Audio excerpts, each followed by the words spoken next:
5th of May. I must have been asleep, for certainly if I had been fully awake,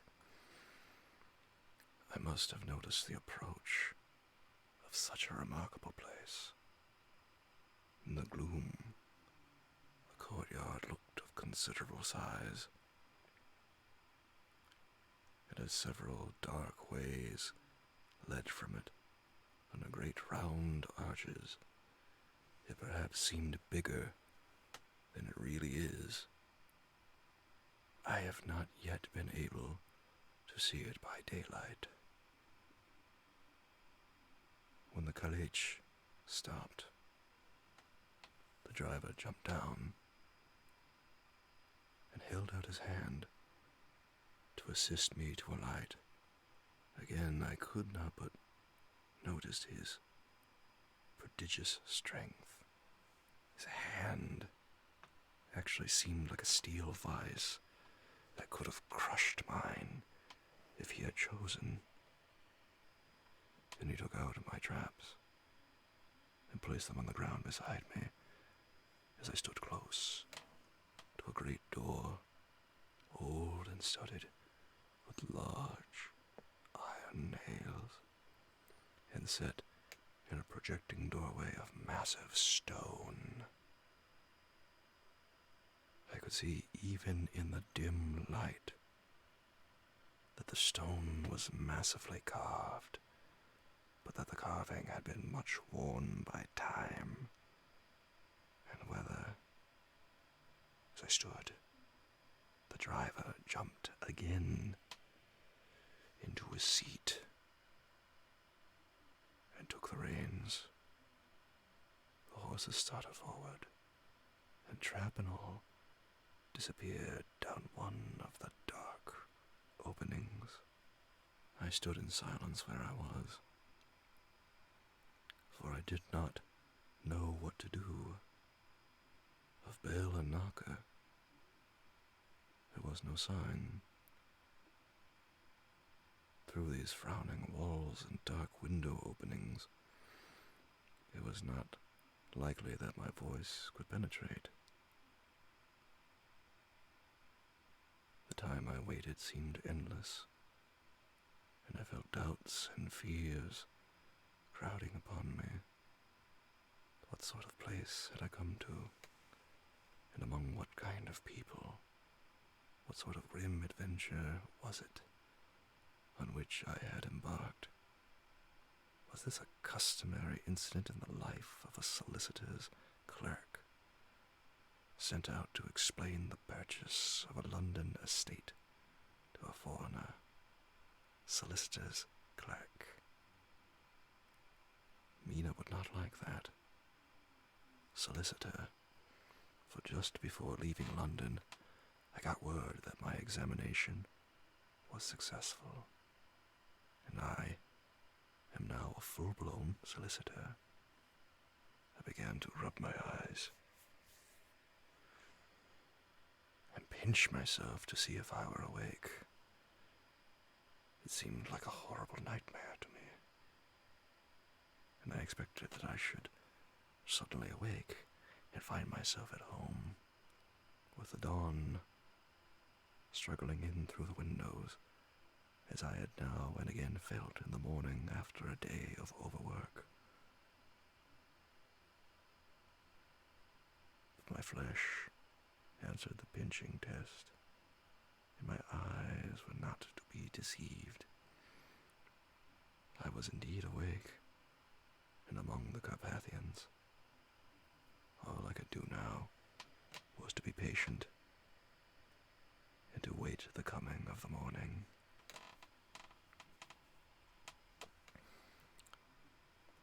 Just as I had come to this conclusion, I heard a heavy step approaching behind the great door, and saw the gleam of a coming light. Then there was the sound of rattling chains and the clanking of massive bolts drawn back. A key was turned with a loud grating noise of long disuse. and the great door swung back. Within stood a tall old man, clean-shaven, save for a long white mustache, and clad in black from head to foot, without a single speck of color about him anywhere. He held in his hand an antique silver lamp, in which the flame burned without chimney or globe of any kind, throwing long, quivering shadows as it flickered in the draught of the open door. The old man motioned me in with his right hand, with a courtly gesture, saying in excellent English, but with a strange intonation, "Welcome to my house. Enter freely, and of your own will." He made no motion of stepping to meet me, but stood like a statue, as though the gesture of welcome had fixed him into stone. The instant, however, that I had stepped over the threshold, he moved impulsively forward, and holding out his hand, grasped mine with a strength which made me wince, an effect which was not lessened by the fact that it seemed as cold as ice, more like the hand of a dead than a living man. Again he said, "Welcome to my house. Come freely, go safely, and leave something of the happiness you bring."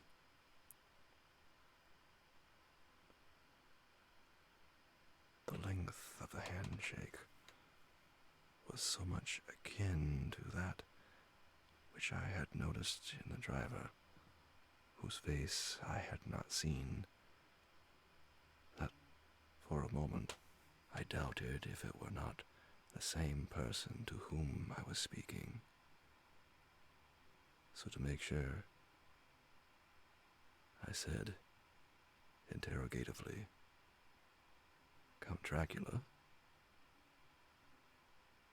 He bowed in a courtly way as he replied, "I am Dracula, and I bid you welcome, Mr. Harker, to my house. Come in. The night air is chill, and you must need to eat and rest." As he was speaking, he put the lamp on a bracket on the wall, and stepping out, took my luggage. He had carried it in before I could forestall him. I protested, but he insisted. "Nay, sir, you are my guest. It is late and my people are not available. Let me see to your comfort myself." He insisted on carrying my traps along the passage, and then up a great winding stair, and along another great passage, on whose stone floor our steps rang heavily.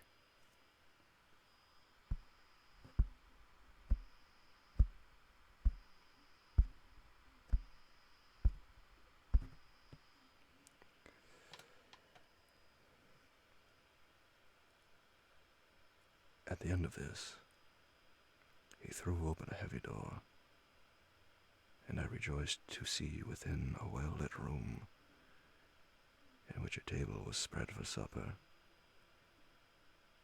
and on whose mighty hearth a great fire of logs, freshly replenished, flamed and flared. The Count halted, putting down my bags, closed the door, and crossing the room, opened another door, which led into a small octagonal room lit by a single lamp, and seemingly without a window of any sort. Passing through this, he opened another door and motioned me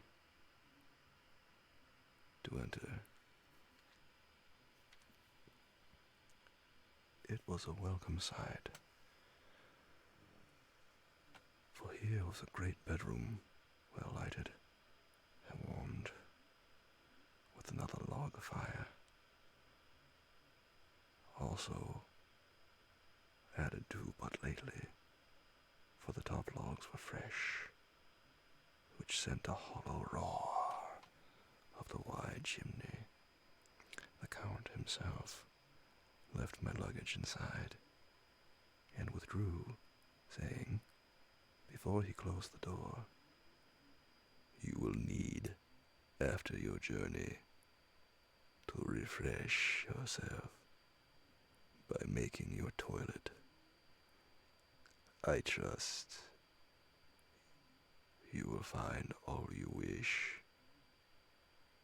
When you are ready, come into the other room, where you will find your supper prepared."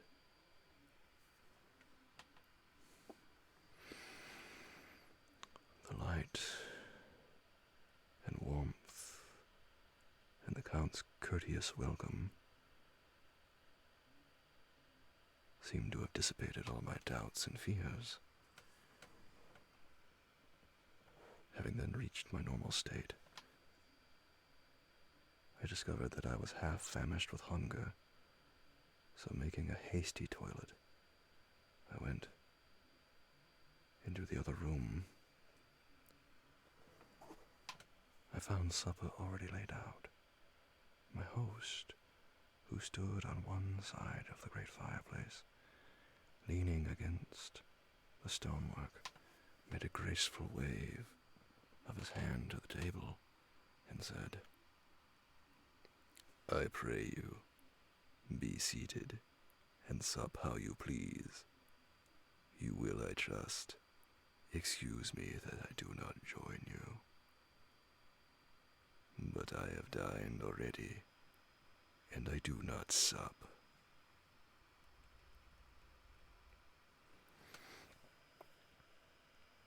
I handed to him the sealed letter which Mr. Hawkins had entrusted to me. He opened it and read it gravely. Then, with a charming smile, he handed it to me to read. One passage of it, at least, gave me a thrill of pleasure. I must regret that an attack of gout, from which malady I am a constant sufferer, forbids absolutely any traveling on my part for some time to come. But I am happy to say I can send a sufficient substitute, one in whom I have every possible confidence. He is a young man, full of energy and talent in his own way, and of a very faithful disposition. He is discreet and silent, and has grown into manhood in my service. He shall be ready to attend on you when you will during his stay, and shall take your instructions in all matters. The Count himself came forward and took off the cover of a dish, and I fell to at once on an excellent roast chicken. This, with some cheese and a salad, and a bottle of old Tokay, of which I had 2 glasses, was my supper. During this time I was eating it. The Count asked me many questions as to my journey, and I told him by degrees all I had experienced. By this time I had finished my supper, and by my host's desire had drawn up a chair by the fire and begun to smoke a cigar, which he offered me, at the same time excusing himself that he did not smoke. I had now an opportunity of observing him, and found him of a very marked physiognomy. His face was a very strong aquiline, with high bridge of the thin nose, and peculiarly arched nostrils, with a lofty, domed forehead, and hair growing scantily around the temples but profusely elsewhere. His eyebrows were very massive, almost meeting over the nose, and with bushy hair that seemed to curl in its own profusion. The mouth, so far as I could see it, under the heavy mustache, was fixed and rather cruel-looking, with peculiarly sharp teeth. These protruded over the lips, whose remarkable ruddiness showed astonishing vitality in a man of his years. For the rest, his ears were pale, and at the tops extremely pointed. The chin was broad and strong, and the cheeks firm though thin. The general effect was one of extraordinary pallor.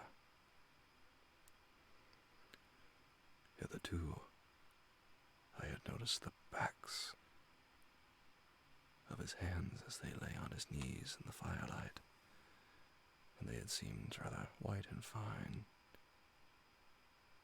But seeing them now close to me, I could not but notice that they were rather coarse, broad, with squat fingers. Strange to say,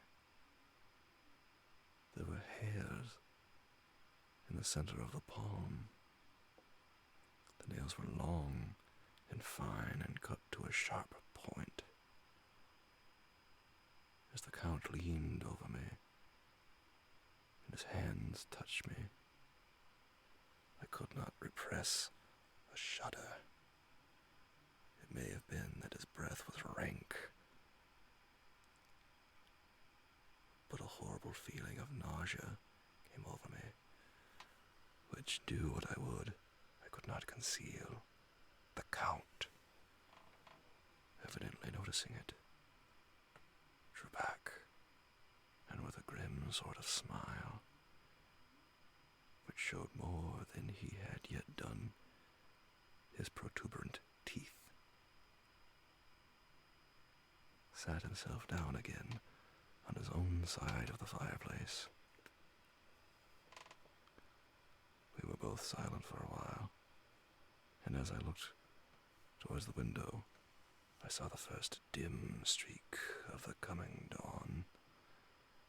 There seemed a strange stillness over everything, but as I listened, I heard, as if from down below in the valley, the howling of many wolves.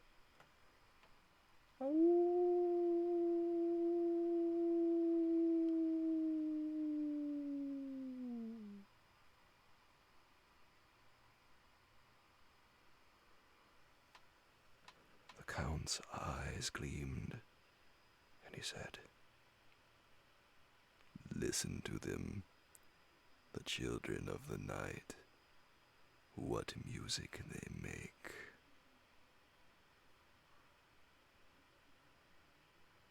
Seeing, I suppose, some expression in my face strange to him, he added, "Ah, sir, he who dwells in the city cannot enter into the feelings of the hunter. Then he rose and said, "But you must be tired.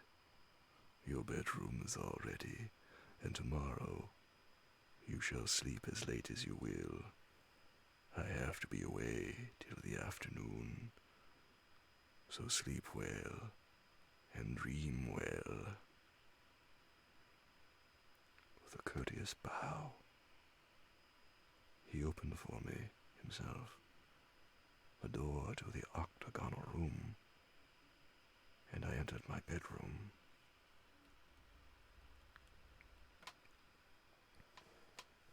I am all in a sea of wonders. I doubt, I fear, I think strange things, which I dare not confess to my own soul. God help me, if only for the sake of those dear to me. 7th of May. It is again morning, but I have rested and enjoyed the last 24 hours.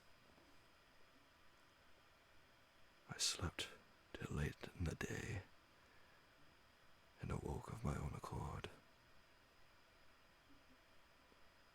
When I dressed myself, I went into the room where we had supped and found a cold breakfast laid out, with coffee kept hot by the pot being placed on the hearth. There was a card on the table, on which was written, "I have to be absent for a while. Do not wait for me. D." I set to and enjoyed a hearty meal. When I had done, I looked for a bell, so that I might let the servants know I had finished, but I could not find one. There are certainly odd deficiencies in the house, considering the extraordinary evidences of wealth which are around me. The table service is of gold, and so beautifully wrought that it must be of immense value. The curtains and upholstery of the chairs and sofas and the hangings of my bed are of the costliest and most beautiful fabrics, and must have been of fabulous value when they were made, for they are centuries old, though in excellent order. I saw something like them in Hampton Court, but there they were worn and frayed and moth-eaten. But still in none of the rooms is there a mirror. There is not even a toilet glass on my table, and I had to get the little shaving glass from my bag before I could either shave or brush my hair. I have not yet seen a servant anywhere, or heard a sound near the castle, except the howling of wolves. Some time after I had finished my meal, I do not know whether to call it breakfast or dinner, for it was between 5 and 6 o'clock when I had it. I looked about for something to read, for I did not like to go about the castle until I had asked the Count's permission. There was absolutely nothing in the room, book, newspaper, or even writing materials, so I opened another door in the room and found a sort of library. The door opposite mine I tried, but found it locked. In the library I found, to my great delight, a vast number of English books, whose shelves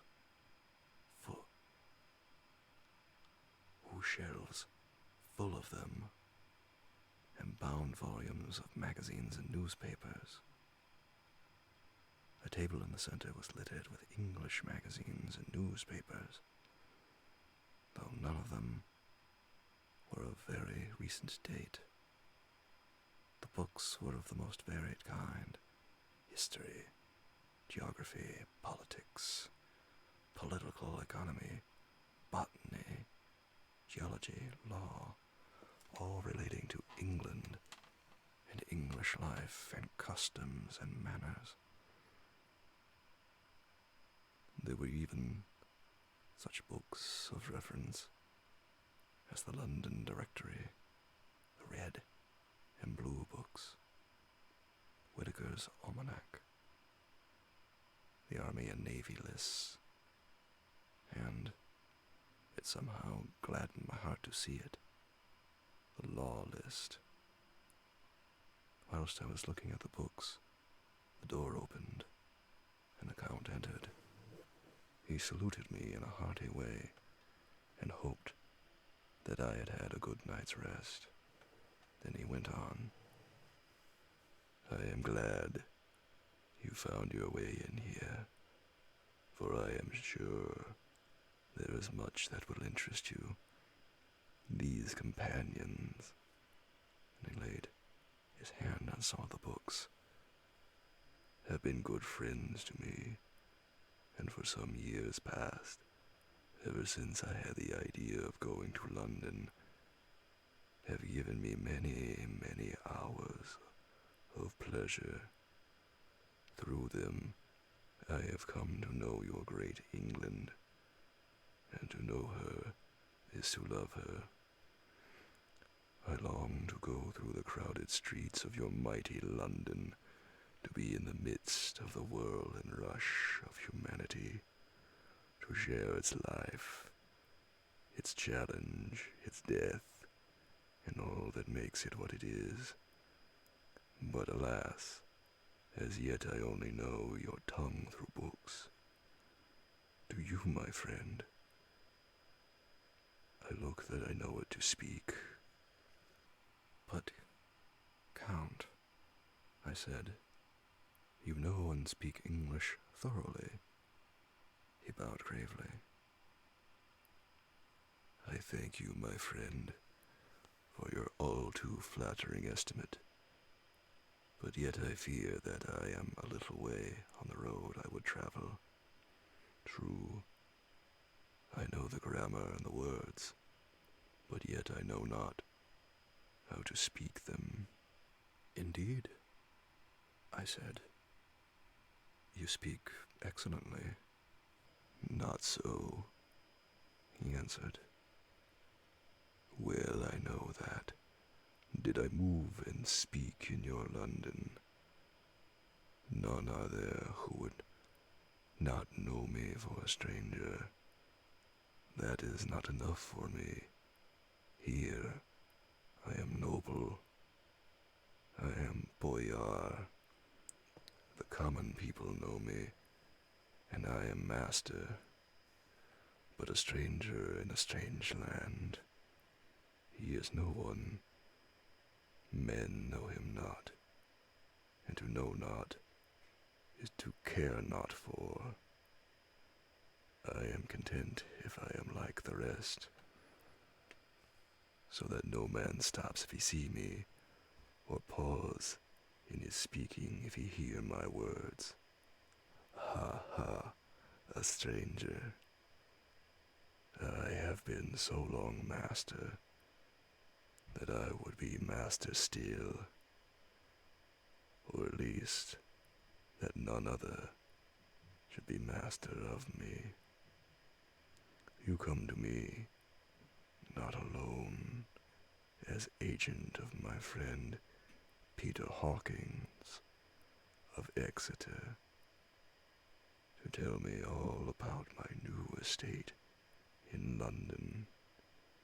You shall, I trust, rest here with me a while, so that by our talking I may learn the English intonation, and I would that you tell me when I make error, even of the smallest, in my speaking.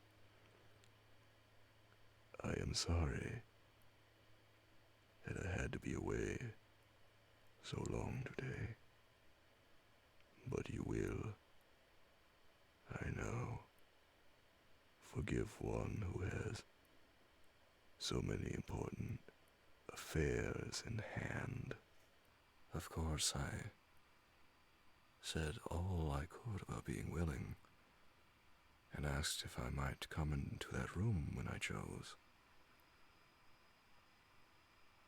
He answered, "Yes, certainly," and added, "You may go anywhere you wish in the castle, except where the doors are locked, where of course you will not wish to go. There is reason that all things are as they are, and did you see with my eyes, and know with my knowledge, you would perhaps better understand." I said I was sure of this, and then he went on, "We are in Transylvania, and Transylvania is not England. Our ways are not your ways, and there shall be to you many strange things. Nay, from what you have told me of your experiences already, you know something of what strange things there may be." This led to much conversation, and as it was evident that he wanted to talk, if only for talking's sake, I asked him many questions regarding things that had already happened to me or come within my notice. Sometimes he sheered off the subject, or turned the conversation by pretending not to understand. But generally he answered all I asked most frankly. Then as time went on, and I had got somewhat bolder, I asked him of some of the strange things of the preceding night, as, for instance, why the coachman went to the places where he had seen the blue flames. He then explained to me that it was commonly believed that on a certain night of the year, last night in fact, when all evil spirits are supposed to have unchecked sway, a blue flame is seen over any place where treasure has been concealed.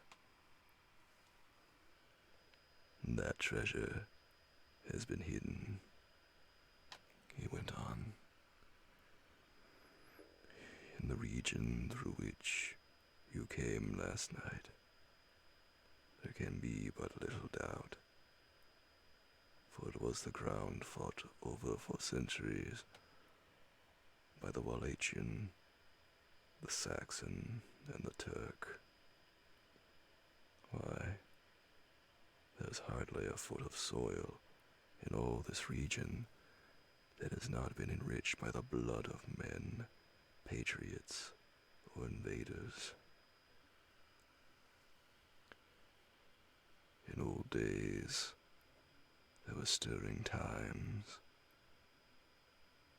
when the Austrian and the Hungarian came up in hordes, and the patriots went out to meet them, men and women, the aged and the children too, and waited their coming on the rocks above the passes, that they might sweep destruction on them with their artificial avalanches.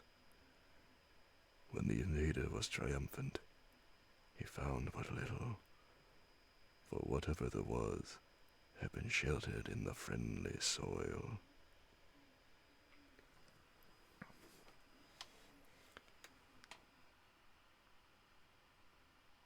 "But how," said I, it have remained so long undiscovered? When there is a sure index to it, if men will but take the trouble to look. The Count smiled, and as his lips ran back over his gums, the long, sharp canine teeth showed out strangely. He answered,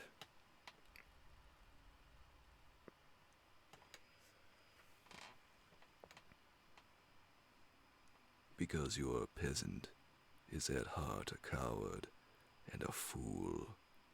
Those flames only appear on one night, and on that night, no man of this land will, if he can help it, stir without his doors. And dear sir, even if he did, he would not know what to do. Why, even the peasant that you tell me of who marked the place of the flame would not know where to look in daylight, even for his own work. Even you would not, I dare be sworn, be able to find these places again."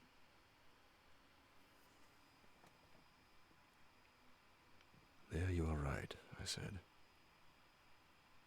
"I know no more than the dead where even to look for them." Then we drifted into other matters. "Come," he said at last, "tell me of London and of the house which you have procured for me." With an apology for my remissness, I went into my own room to get the papers from my bag. Whilst I was placing them in order, I heard a rattling of china and silver in the next room, and as I passed through, noticed that the table had been cleared and the lamp lit, for it was by this time deep into the dark. The lamps were also lit in the study or library, and I found the Count lying on the sofa, reading, of all things in the world, an English Bradshaw's Guide. When I came in, he cleared the books and papers from the table, and with them I went into plans and deeds and figures of all sorts. He was interested in everything, and asked me a myriad questions about the place and its surroundings. He clearly had studied beforehand all he could get on the subject of the neighborhood, for he evidently, at the end, knew very much more than I did. When I remarked this, he answered, "Well, but, my friend, is it not needful that I should? When I go there, I shall be all alone, and my friend, Harker Jonathan, nay, pardon me, I fall into my country's habit of putting your patronymic first. My friend, Jonathan Harker, will not be by my side to correct and aid me. He will be in Exeter, miles away, probably working at papers of the law with my other friend, Peter Hawkins. So, we went thoroughly into the business of the purchase of the estate at Purfleet. When I had told him the facts and got his signature to the necessary papers, and had written a letter with them ready to post to Mr. Hawkins, he began to ask me how I had come across so suitable a place. I read to him the notes which I had made at the time, and which I inscribe here. At Purfleet, On a by-road, I came across just such a place as seemed to be required, and where was displayed a dilapidated notice that the place was for sale. It was surrounded by a high wall of ancient structure built of heavy stones, and has not been repaired for a large number of years. The closed gates are of heavy old oak and iron, all eaten with rust. The estate is called Carfax, no doubt a corruption of the old Quatreface, as the house is four-sided, agreeing with the cardinal points of the compass. It contains in all some 20 acres, quite surrounded by the solid stone wall above mentioned. There are many trees on it, which make it in places gloomy, and there is a deep, dark-looking pond or small lake, evidently fed by some springs, and the water is clear and flows away in a fair-sized stream. The house is very large, and of all periods back, I should say, to medieval times, for one part, is of stone immensely thick, with only a few windows high up and heavily barred with iron.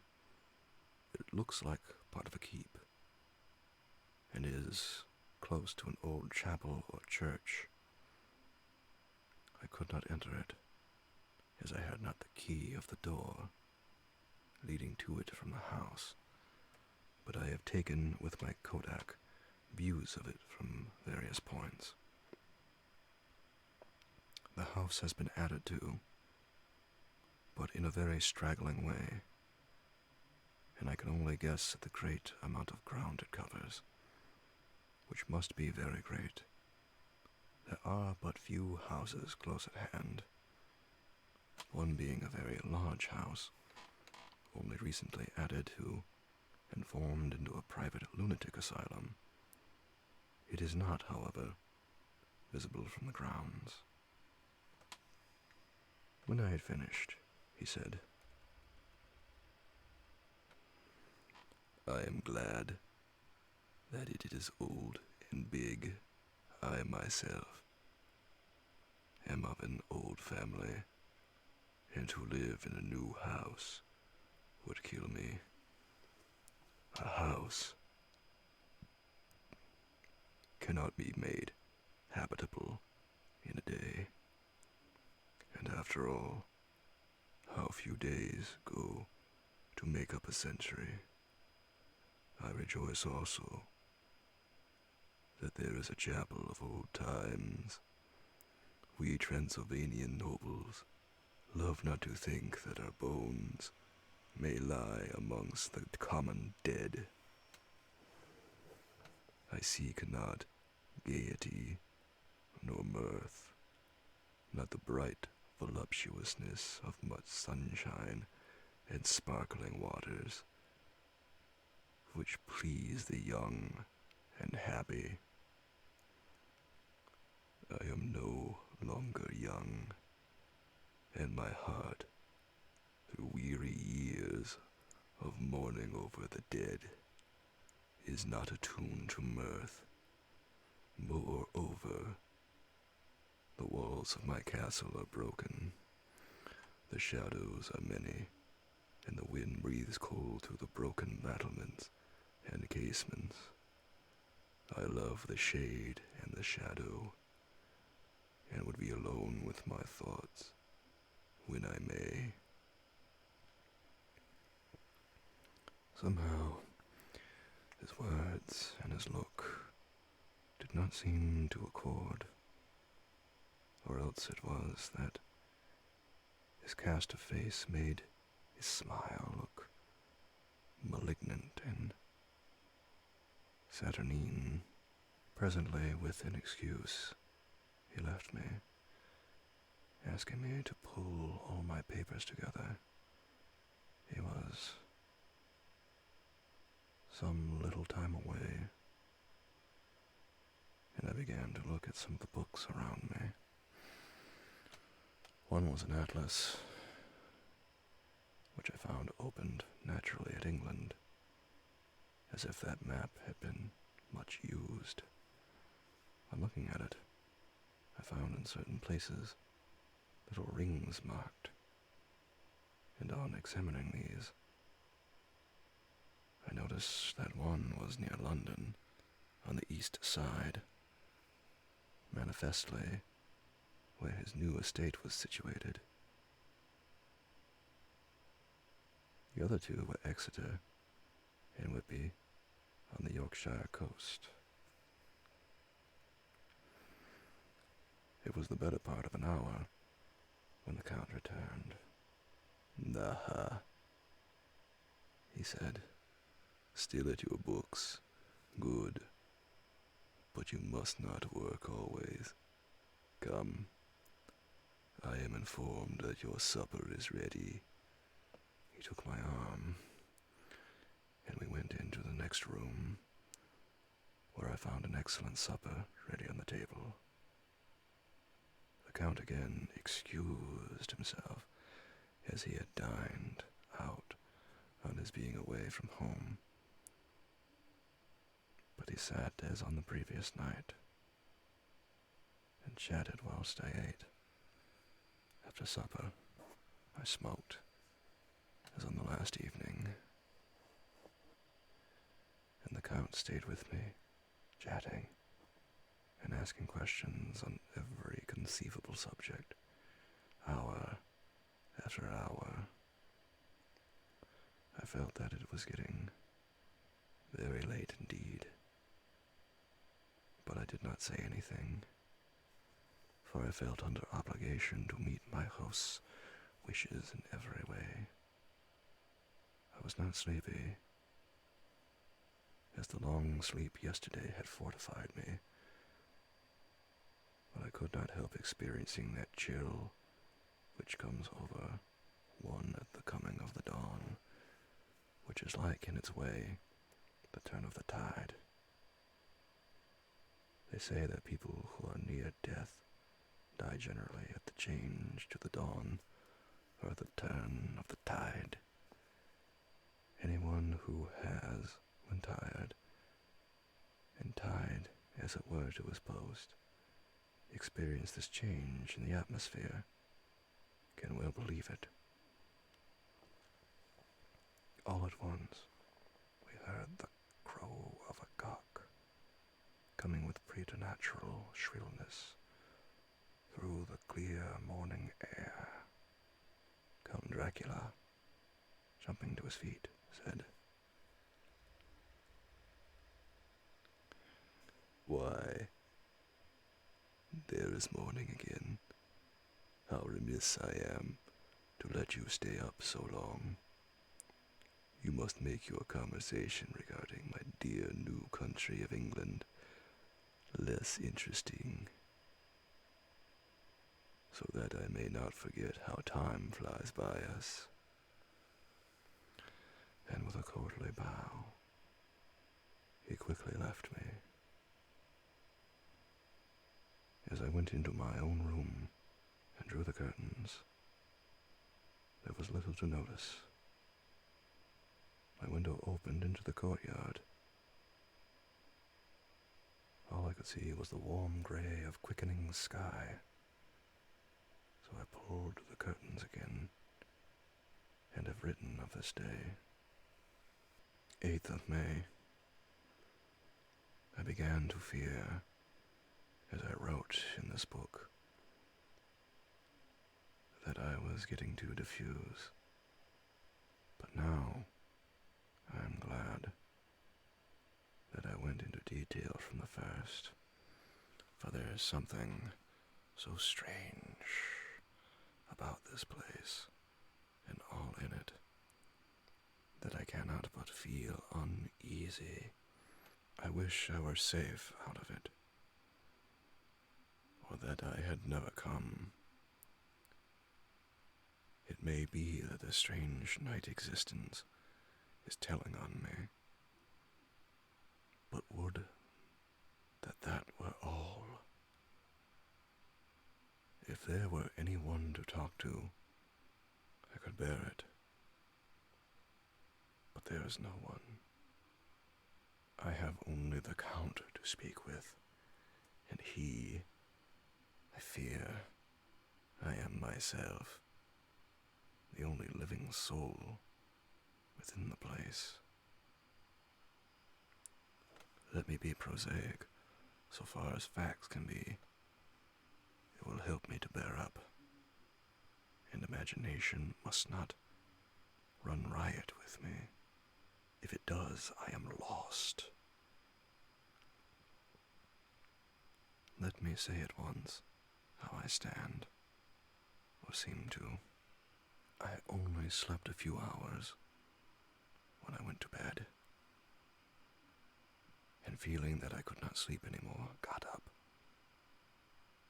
I had hung my shaving glass by the window, and was just beginning to shave. Suddenly, I felt a hand on my shoulder, and heard the Count's voice saying to me, "Good morning." I started, for it amazed me that I had not seen him, since the reflection of the glass covered the whole room behind me. In starting, I had cut myself slightly, but did not notice it at the moment, having answered the Count's salutation. I turned to the glass again, to see how I had been mistaken. This time, there could be no error, for the man was close to me, and I could see him over my shoulder. But there was no reflection of him in the mirror. The whole room behind me was displayed,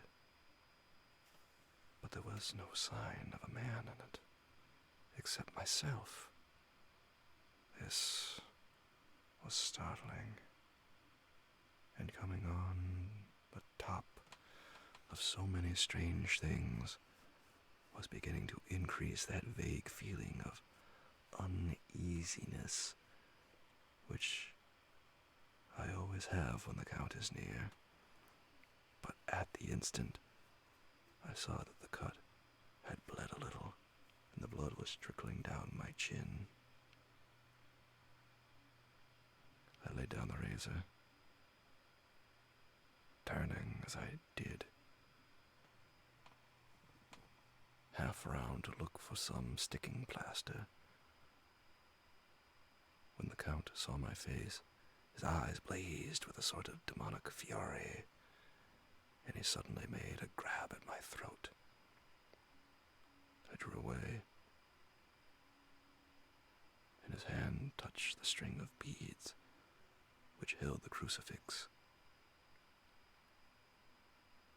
It made an instant change in him, for the fury passed so quickly that I could hardly believe that it was ever there.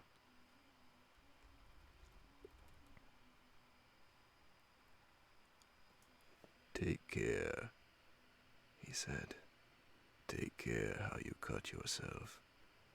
It is more dangerous than you think in this country."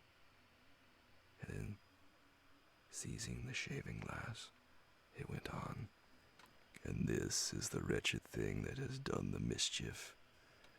It is a foul bauble of man's vanity. Away with it." And opening the heavy window, with one wrench of his terrible hand, he flung out the glass, which was shattered into 1,000 pieces on the stones of the courtyard far below. Then he withdrew without a word. It is very annoying, for I do not see how I am to shave, unless in my watch case or the bottom of the shaving pot, which is fortunately of metal. When I went into the dining room, breakfast was prepared, but I could not find the Count anywhere. So I breakfasted alone It is strange that as yet I have not seen the Count eat or drink. He must be a very peculiar man. After breakfast, I did a little exploring in the castle.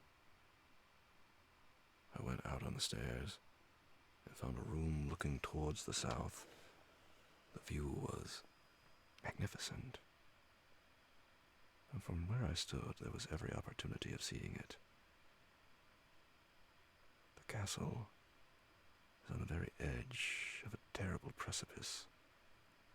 A stone falling from the window would fall 1,000 feet without touching anything.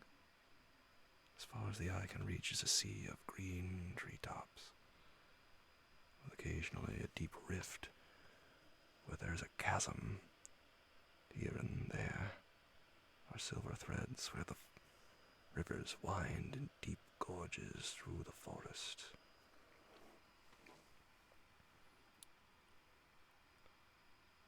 But I am not in heart to describe beauty, for when I had seen the view, I explored further. Doors, doors, doors everywhere, and all locked and bolted.